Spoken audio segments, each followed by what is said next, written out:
Terus terang, saya belum memahami bagian-bagian mana yang menyebabkan saya menjadi tersangka.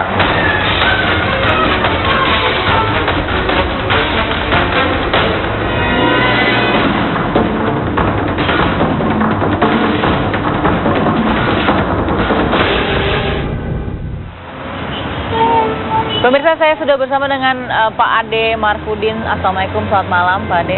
Waalaikumsalam warahmatullahi wabarakatuh. Ya, Baik, ini sebagai Ketua dari Forum Reformasi Haji Indonesia Pak ya? Ya. Rabit juga Pak ya? Rabitoh juga. Nah, oke. Nah, ini kita lihat dulu Pak bagaimana menyeruaknya kasus korupsi di dugaan kasus korupsi di Kemenak, bahwa penyidik Komisi Pemberantasan Korupsi atau KPK juga sudah menggeledah kantor Kementerian Agama di Jalan Lapangan Banteng, Sawah Besar, Jakarta Pusat, dan saat penggeledahan dilakukan, pegawai Kemenak juga masih melakukan aktivitasnya seperti biasa. Ya.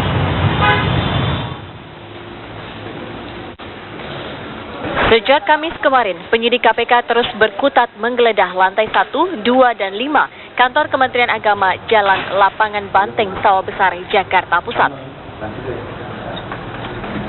Selain ruang kerja Menteri Agama Surya Dharma Ali, penggeledahan juga dilakukan di sejumlah ruangan lain, seperti ruang kerja Dirjen Haji Anggito Abimanyu dan ruang kerja Sekjen Kemenak Nur Syam yang baru saja dilantik. Saat penggeledahan dilakukan, pegawai Kemenak tetap bekerja seperti biasa.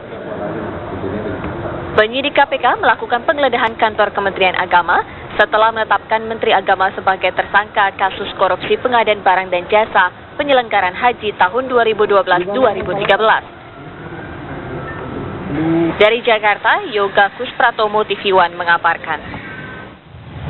Atas penetapan Menteri Agama Surya Dharma Ali yang masih kaget atau belum paham kenapa ia ditetapkan menjadi tersangka, bahkan ia tidak menolak mundur karena masih ingin menjadi Menteri Agama fokus pelayanan haji di tahun ini. Kita lihat seperti apa kata Pak Surya Dharma Ali. Setelah ditetapkannya saya sebagai tersangka, terus terang, saya belum memahami bagian-bagian mana yang menyebabkan saya menjadi tersangka. Oleh karenanya, kita tunggu saja proses hukum berikutnya. Saya berdoa penetapan saya sebagai tersangka ini adalah sebagai sebuah kesalahpahaman belaka. Ya. Mudah-mudahan sebagai sebuah kesalahpahaman belaka. Kemudian apa yang akan dilakukan sebagai seorang tersangka? Tentu saya harus mempersiapkan pembelaan yang diharapkan dapat memberikan penjelasan atas tuduhan yang dituduhkan kepada saya, dan saya berharap dengan penjelasan-penjelasan yang nanti akan dipersiapkan, persoalannya menjadi gamblang. Selain Pak Ade Marfudin, sebenarnya kita juga sudah mengundang Pak M. Yasin, Irjen dari Kemenak, tapi sampai saat ini juga beliau masih terjebak sepertinya dalam kemacetan. Ya. Mudah-mudahan bisa bergabung dengan kami setelah Pak M. Yasin, tapi kita akan, aku ingin tanya dulu ke Pak Marfudin. Pak, dengan keluarnya dugaan kasus korupsi di tahun 2012-2013 saja, ini dimaknainya sebagai hal yang lama baru terkuak atau bagaimana? Ya, saya melihat tidak kaget. Oke. Ya, karena ini akan terulang. Jadi kita sudah pernah punya kasus pada haji periode sebelumnya. Artinya bahwa itu sebuah pembelajaran.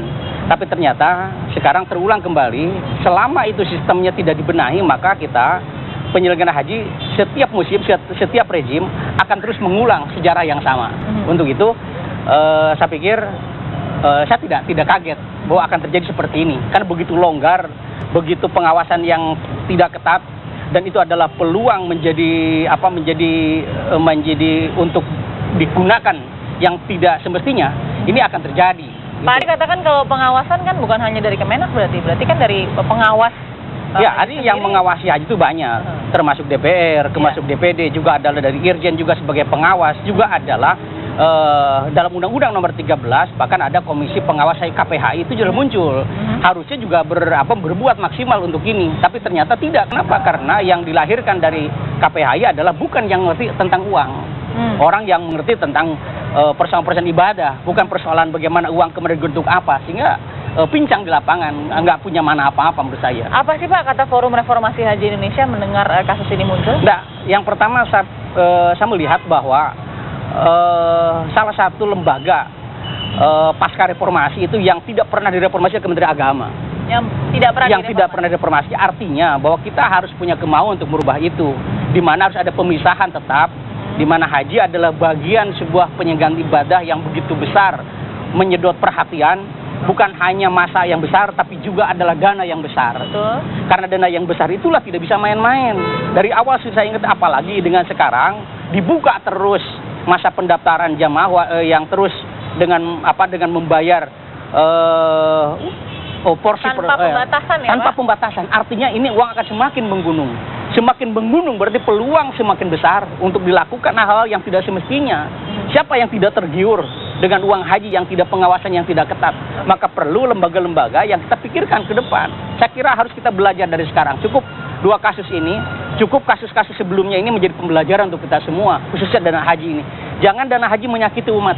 Ini menyakiti umat betul. Gitu. Pak Ade, nanti saya akan tanyakan dalam klausulnya paling tidak disebutkan bahwa ada penyalahgunaan wewenang, artinya merujuk pada satu orang. Tapi kan ini tidak bisa dilakukan satu orang. Oh iya, ini kelembagaan. Ini memang terbuka, kelembagaan yang harus dirombak atau direformasi. Tapi nanti Pak Ade, kita sudah dulu sesaat lagi, kita akan kembali dengan penjelasan dari Pak Ade. Tetap bersama kami di Apa Kabar Indonesia Malam.